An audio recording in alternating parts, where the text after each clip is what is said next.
Happy Tuesday, everyone. I'm Cam, and this is Cam's Corner. Well, how about those New York Islanders? The Railers NHL affiliate has made it all the way to the Eastern Conference Finals, the first time in 27 years. Yes, that's dating all the way back to 1993. The Islanders facing elimination tonight as they find themselves down 3-1 to the Tampa Bay Lightning. Nonetheless, it's been quite an impressive postseason for the New York Islanders.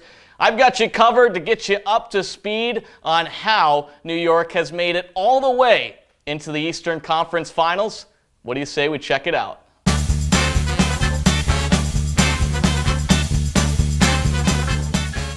August 1st, boy, that seems like a long time ago. The New York Islanders opened as the 7th seed in the Eastern Conference and faced off against the 10th seed, the Florida Panthers, for the qualifying round, a best-of-5 series.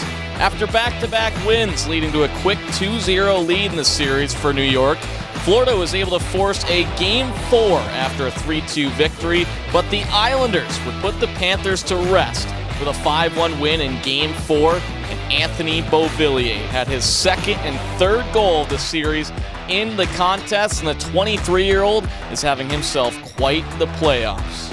On to round number 1, where it was going to be no easy task for the Isles facing the 2018 Stanley Cup champions and the 3rd seed in the Eastern Conference, the Washington Capitals.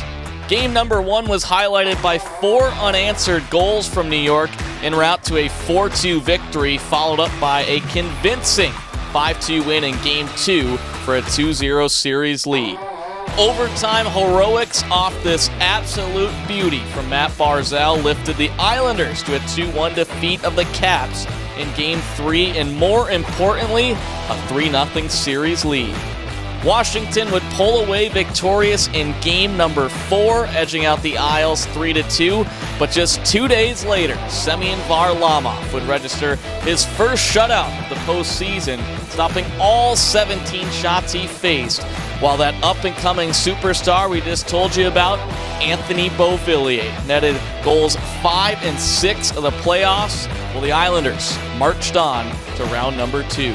Perhaps their toughest task in the playoffs, round number 2, the number 1 seed, the Philadelphia Flyers, who swept their way through the round robin. No problem for New York early on in this series, going up 3-1, although 3 of the 4 games were decided by 2 goals or less. However, don't count out the Philadelphia Flyers, who were the overtime kings of this series. Game number 2, it was defenseman Philip Myers, and on the brink of elimination in Game number 5, it was forward Scott Laughton in overtime, and in Game number 6, double overtime, defenseman Ivan Provorov able to force the greatest game in sports, Game 7. After back-to-back overtime losses, some Islander fans may have been nervous, and if you say you weren't, I'm not sure about that one. But in Game 7, the Isles were able to shut down the Flyers, limiting them to just 16 shots on net, and former Worcester Sharks netminder Thomas Greiss would stop all 16 on his way to being named the number 1 star, and the Islanders had just punched their ticket to the Eastern Conference Finals for the first time in 27 years. Although the Eastern Conference Finals have not gone the Islanders' way, like we said, finding themselves in a hole, down 3-1, the Islanders will look to climb out of that hole tonight, Game number 5. It's do or die, 8 p.m. on NBCSN, and hopefully the Isles can pull this one out and can pull out a couple more, and hopefully advance to the Stanley Cup.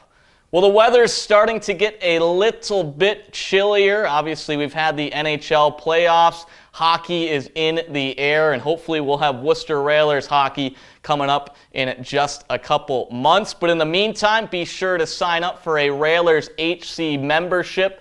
It only costs you $1. Head to RailersHC.com for all the information, or give us a call at 508-365-1750. Until next Tuesday, I'm Cam, and this is Cam's Corner, and go Islanders.